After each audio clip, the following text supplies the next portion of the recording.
बहुमत के ताकत पर, बल पर वो किसी को भी मुख्यमंत्री बना सकते हैं। और मोदी और शाह जी ने राजस्थान, मध्य प्रदेश में इस प्रकार का निर्णय लेकर दिखाया है। सर, बीजेपी ने कहा है कि एलओपी वो नहीं बनने देंगे महाराष्ट्र में। शरद पवार ने कल एक बयान दिया है कि बटेंगे तो कटेंगे, ये जो नारा चलाया गया है इसकी वजह से वोटों का ध्रुवीकरण होगा। देखिए, ध्रुवीकरण की बात तो माननी पड़ेगी, यही उनकी सबसे बड़ी ताकत रही, मतों का ध्रुवीकरण, मतों का विभाजन, चाहे जात के आधार पर, चाहे धर्म के आधार पर, चाहे पार्टी तोड़कर विचारधारा के आधार पर। ये मोदी जी की यही ताकत है। अगर मोदी जी देश के असली नेता होते या शाह साहब, तो ये काम करने की उनको ज़रूरत नहीं पड़ती।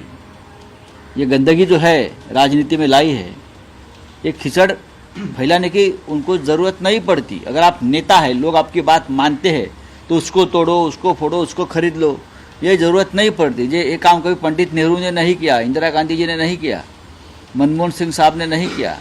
हाँ, ये काम जो ऐसे लोग करते हैं जो मन से राजनीति में भी कमज़ोर है और अपने पार्टी में भी कमज़ोर है। अजित पवार असं म्हणतात की शरद पवारांनी चूक केली, लोकसभेला चूक केली मी मान्य केली, पण विधानसभेला माझ्या पुतण्याला धंदा पाणी करायचा, त्याला माझ्या समोर उभं केलं।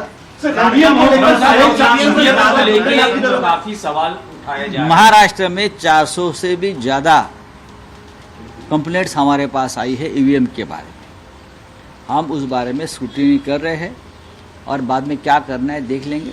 अभी हमारे नासिक के कैंडिडेट है, हमारे पार्टी के नहीं, उसके घर में, उसके फैमिली में एक साथ रहते हैं, लगभग 70 मेंबर है,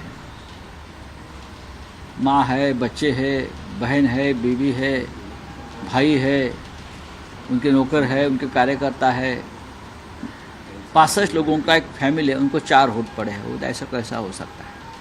ऐसी बहुत जगह से हमको कंप्लेंट्स आई है और ईवीएम ये बहुत बड़ा मुद्दा इस चुनाव में रहा। इसलिए हम इस बार कहते हैं कि ये जो निर्णय है वो आप रखिए, लेकिन महाराष्ट्र में आप ये चुनाव फिर एक बार लेकर मतपत्रिका बैलेट पर लीजिए और हमें दिखाइए कि हमारा फैसला ईवीएम का सही है।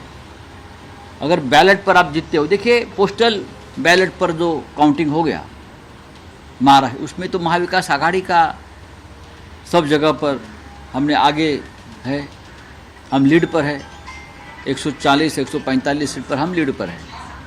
बैलेट पेपर पर जो चुनाव और काउंटिंग हो गया, तो अचानक 1 घंटे में हम नीचे कैसे आ सकते हैं? और इतने नीचे क्या ये पॉसिबल है?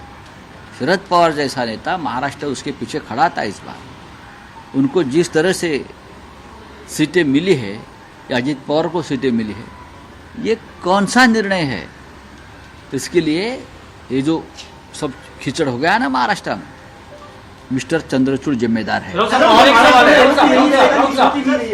संजय राउत को आप सुन रहे थे। ध्रुवीकरण की राजनीति से लेकर ईवीएम तक महाविकास आघाड़ी की हार का ठीकरा फोड़ते हुए संजय राउत कह रहे हैं कि साहब, ध्रुवीकरण ही बीजेपी की ताकत है। ये गंदगी की जरूरत बीजेपी को इसलिए पड़ती है क्योंकि असली नेता बीजेपी के पास नहीं है। ध्रुवीकरण, जाति, धर्म, पार्टी तोड़कर यही गंदा खेल बीजेपी ने खेला है महाराष्ट्र में, ये संजय राउत की तरफ से कहा गया। और साथ ही साथ वो कह रहे हैं कि ईवीएम इस बार महाराष्ट्र विधानसभा चुनाव में बड़ा मुद्दा रहा। कह रहे हैं कि महाराष्ट्र में 400 से ज्यादा ईवीएम की शिकायतों का मामला तो उन्हीं के पास आ गया है। और साथ ही साथ वो कह रहे हैं कि जब तक पोस्टल बैलेट की गिनती चल रही थी तब तक तो महाविकास आघाड़ी आगे थी, और जैसे ही ईवीएम पर गिनती शुरू हुई तो ऐसा क्या हो गया कि महाविकास आघाड़ी पिछड़ गई। तो ईवीएम को लेकर एक बार फिर विपक्ष की तरफ से घेराबंदी सरकार की और ठीकरा अपनी हार का ईवीएम पर विपक्ष फोड़ता हुआ दिखाई दे रहा है।